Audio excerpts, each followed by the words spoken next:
my name is Cleo, and Hi, my name is Cleo, and I pretty much have terrible phone anxiety. The thought of calling strangers kind of makes me want to cry. But I'm gonna force myself to get past that and call senators because the future's too important to just sit by and let it happen as it's happening. So first up is the opposition of the appointment of Rex Tillerson for what I think are obvious reasons, but I'm going to use this little handy script that a friend linked to me because otherwise I'm going to be going, I don't know what to say. So I'm going to call the Oregon number, the Oregon representative, which is Jeff Merkley. And if you want access, well, I don't know, I don't want to just put this Google Doc out there because I'm sure there's a lot of trolls out there, but if you search and you want to call your representatives, there's lots of resources online. A good one is, where's my mouse? callthemin.com, which you can put your email and your zip code and they'll send you emails with who, you know, what measures are being coming up and who you can call and script suggestions, because again, if you're like me, you're just gonna like freeze up and not know what to say, so the scripts are really helpful. Okay, I'm distracting myself and I have a train video playing and I hope that my child doesn't start screaming while I'm trying to do this, but he probably will. So, I've never done this before. I'm very nervous.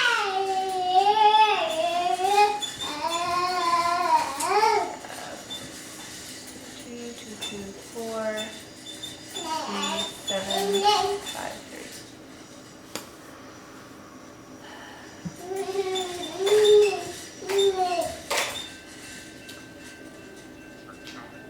Hi, I wanted to call and make a statement about Rex Tillerson. Okay, you're my first one, so I'm really nervous. I mean, you're already a Democrat, so it's probably not as big of a deal, but so, you know, basically, I want to oppose his nomination for Secretary of State because he has absolutely no absolutely no international diplomacy experience, and we would be putting one of the most important jobs for national security and international relations, as well as the fourth in line to the presidency, in the hands of someone who has never held a diplomatic position of any kind, has close ties with Russia and Putin, as evinced by that wonderful SNL skit, has failed to submit his tax returns, that sounds familiar, and has a long list of conflicts of interest that could reasonably skew his judgment and decisions. In addition, one of our largest threats to security is the global warming crisis, of which Tillerson has tried to stop leading facts and science from prevailing in policymaking, and my child is being and blah blah blah. Basically, yeah, you know, and it's I don't think we can afford to be playing around with the environment. I mean, I just moved to Portland and it snowed, what, 10 inches, and first time in 8 years, and everyone around me is saying this is unprecedented, not unprecedented, I'd like to say. And it's pretty scary. It's pretty scary. I don't want my 4-month or 5-month-old son to, you know, grow up in a post-apocalyptic world. So yeah, I just wanted to, you know, convey my opinions along to the senator and the representative. So thank you.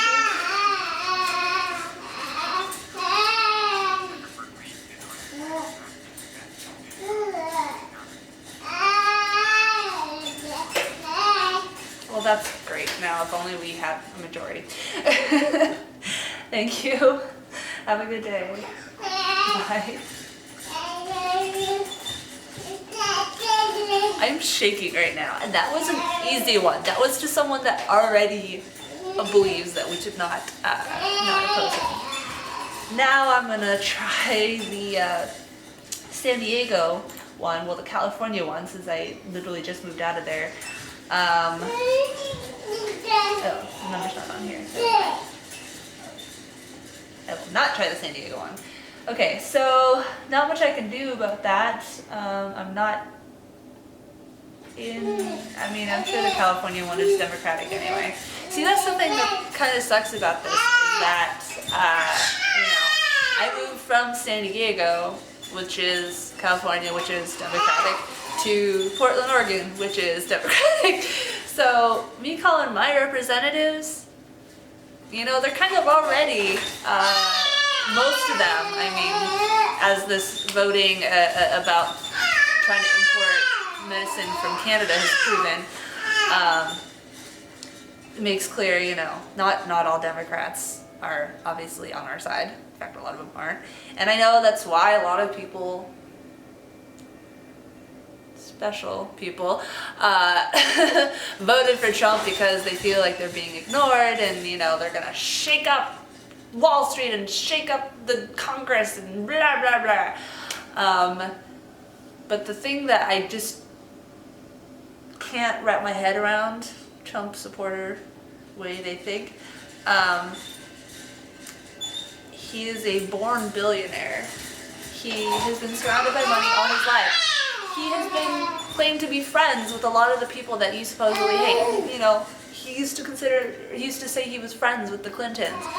And yet you're like, oh, he's totally gonna bring back jobs. He's gonna save us. I understand Trump supporters that you're desperate and you're basically like in a hole just looking for any kind of way to climb out of that hole. And not that me saying anything is gonna change any opinions, but you're clawing at the wrong vine. You're clawing at a vine that, is pretending to be like, hey, I'll help you out of that hole, but that vine is a billionaire that doesn't give a shit about you. You're just a vote for him. You're just a vote. And unfortunately I waste a lot of time reading, comment threads and stuff like that, and it's always full of Trump fans who, like, oh, I'm drinking liberal tears, snowflake, you want to save space, without getting into the whole other subject of Trump supporters are the ones that are like, oh, liberal libtards, they all need safe spaces. You and your Fuhrer are the ones that freak out over every perceived insult. Might want to rethink that whole, oh, libtards are the ones that need safe spaces,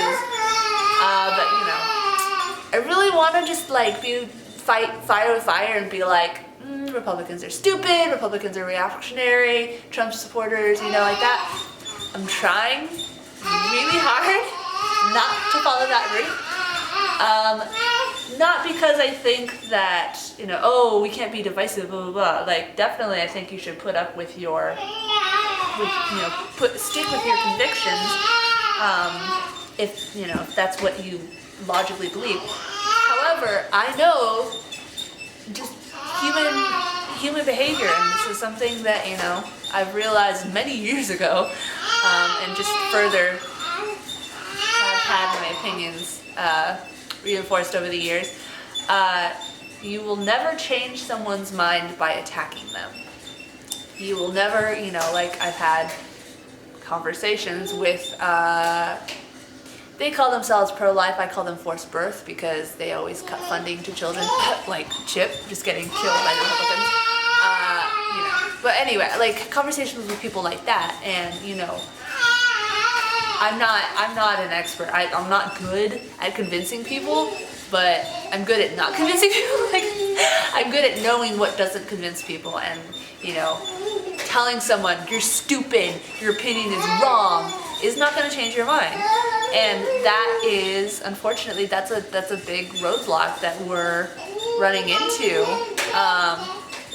with this election, and with what it's revealed of this country. And do I believe, this is all stuff that a lot of people have already said, but do I believe that every Trump supporter is a racist, xenophobic, sexist, blah blah blah? No. I know a lot of Trump supporters, like I said, they're in the Rust Belt or whatever, and they feel like they haven't had they're living paycheck to paycheck, and they feel ignored by Wall Street, and I'm not going to disagree. Clinton, not an ideal choice either. A lot of problems with her, but still not as bad as Trump. But I understand that I'm coming from. I'm going to throw out that word that Republicans are going to be like, oh, snowflake. I'm recognizing my privilege. I was born and raised in Southern California. Now I'm in Portland, and I know that I've had more safety nets. Ugh. Oh my God, baby. This is one of the main reasons I waited so long to call, in addition to my extreme phone anxiety.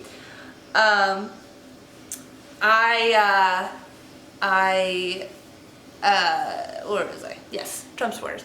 I understand that Trump supporters, feel ignored, and that basically voting for Trump was just a shot in the dark, desperate attempt to be heard. But he's not going to help you. His cabinet picks should make that evident enough. I mean, it's almost funny, except it's terrifying how he really does seem to be picking the worst people for every post. I mean, the guy he's picking for the energy board is a climate change denier and has actively tried to close. He said he wanted to close the very department that he's getting supposedly appointed to. Back before, he said that he wanted to get rid of it. And Rex Tillerson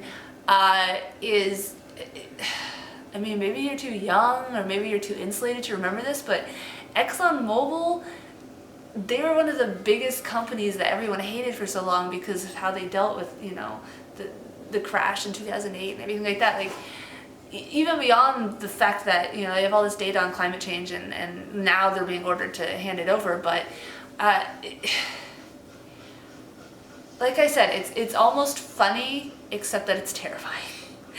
And all this stuff with Russia is it started out kind of funny, and then it's getting scary and scary, because the truth is, bad shit is happening in Russia. Russia is, Putin is breaking right, he's committing war crimes left and right. He is, targeting civilians and just like terrible stuff that, if you're a Trump supporter and you are the racist kind, you're probably like, oh, towel heads, I don't care, they should all die. Well, I can't address you. You're so deep in your hatred and bigotry that you're like unreachable. But to those who maybe are a little bit willing to talk about this, just, picture it here, picture it happening to here. Someone wants to attack, like, not like a crazy nation that, will do anything to further their goals, but like one that we maybe used to have good relations with, like Russia. Well, good is a relative term. Imagine if they suddenly were like, oh, we're gonna, kill all your children, your wives and children to get at your military leaders. Like, that would be especially heinous. I don't know. I'm not, I'm not a political orator. I'm not good at, putting my many thoughts on the subject into cohesive talk. I just know that, not even since November, since this whole election cycle began, before Bernie got snubbed and before all this other stuff, I've been reading the comment threads, and I know people, go off the hook on social media because they feel there's no accountability, so they can just say whatever they want. But I've always been a misanthrope. I've always had a pretty negative opinion of most humans. But at the same time, I still had a little bit of a hope for humanity. I still felt that, like, yeah, a lot of these people have these, like, hidden hatreds, but, in their actual interaction with people, most people are not gonna overtly be an asshole. I've come to realize that was naive of me. And especially now, especially with the validation of these horrible opinions by electing Trump, by electing, someone who, has audio proof of how he treats women, and has himself stood on the podium and talked about, let's target this minority, let's target that minority, and all his little sycophantic followers, the problem's on them. I mean, I am a Bernie fan, and even I got sick of hearing that same, top 1% of the bottom 40, whatever, the quote that you hear over and over, but he's fucking right. Why? Oh, Trump supporters, dear Trump supporters, why are you letting yourself be so easily tricked into blaming people that have 0.0001%, if anything, to do with your troubles? Why are you not directing your hatred and your anger at the fucking elites? The billionaires and the lobbyists and stuff that are directly responsible for your misery. I don't understand. Like, I wish I had magic powers and could just cast a spell over the whole country and just have everybody, I'm including, diehard liberals and that too, just take a chill pill and reevaluate why you feel the way you feel. Make sure that your hatreds and your biases, and we all have biases, we all have things we're bigots about, make sure that they make logical sense, make sure that you're not being misdirected by people who excel at misdirecting to hate the wrong people. I mean, it's just, I don't know. I'm scared for the future. That's the thing. I mean, yesterday I don't cry very often. I very seldom cry, except if I'm nervous, that crying, yeah. But upset crying, I very seldom do. I mean, even when Trump won, I was just so full of rage, I didn't cry. I cried yesterday reading the multiple reports from multiple sources. Sorry, Trump, you can't call them all fake news, much as you like to try to be Putin.